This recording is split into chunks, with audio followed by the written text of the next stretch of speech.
Hey guys, and welcome back to another season of Discovery gold making video. In this one, I'm going to be showing you one of the best steady gold farms you can do in phase 1. Before we get into it, I'd like to say a huge thank you to everyone that has gotten a copy of the Season of Discovery gold guide.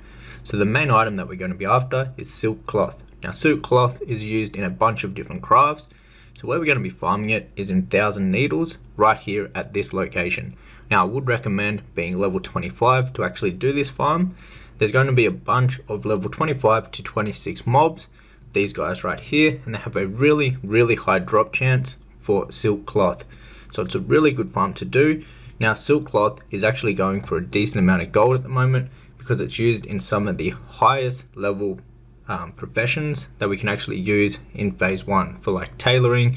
You can also make some of the best bags with this, which are the silk small pouch bags, I believe that's what they're called, and they're some of the highest slot bags that you can actually craft at the moment with the level cap in phase 1. So this farm is really good. Now one thing about it, it is over in the horde location, so if you're in alliance there may be some PvP, so you just got to make sure that you're ready for that.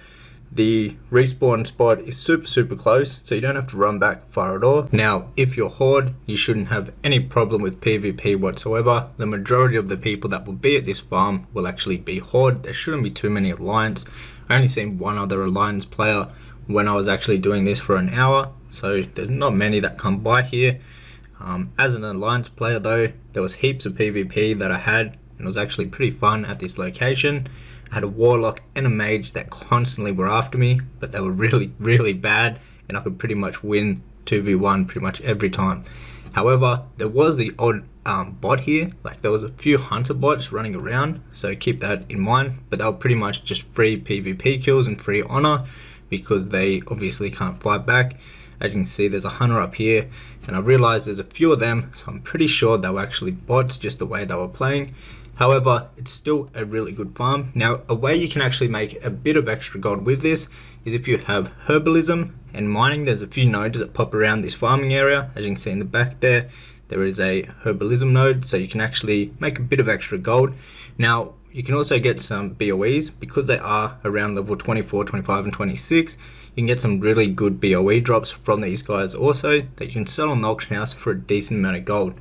Now one other way to make even more gold from this farm is to actually turn the silk cloth into bags. Now the bags usually sell for more than what the silk cloth is actually worth.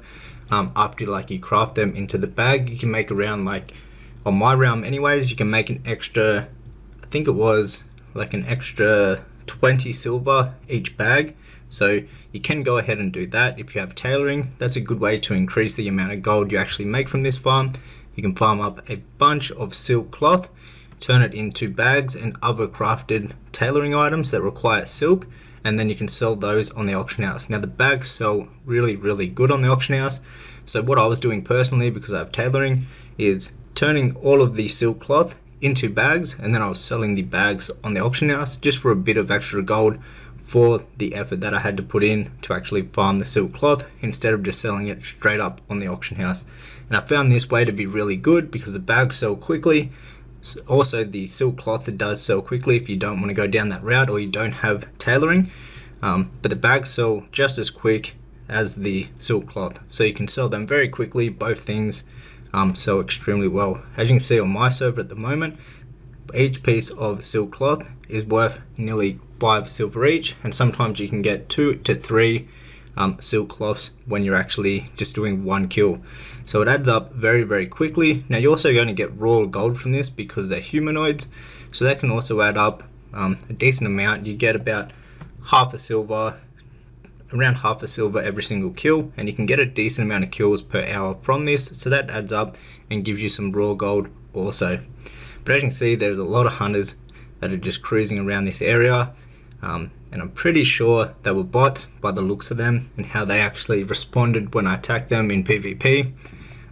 So you might have a little bit of competition with them, but other than that, it's a really good steady gold farm to do, and I'd highly recommend doing this.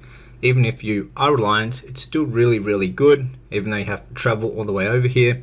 If you get a full bag of silk cloth, it's definitely worth a lot of gold, depending on the price on your realm. So overall, really good steady gold farm, and I'd highly recommend anyone that wants to make some steady gold coming over here and giving it a go. You can obviously make a little bit of extra gold with RNG on the BOEs that you get from here. But that was it for today's gold making video. If you enjoyed, hit the thumbs up button, subscribe for more gold making content. And if you'd like to learn more in depth about making gold in Season of Discovery, you can check out my complete gold making guide, which will be the first link down below in the description box. This is going to be constantly updated every single phase, and if you already own the book, you'll get all the updated versions completely for free. Until the next one, guys, take care.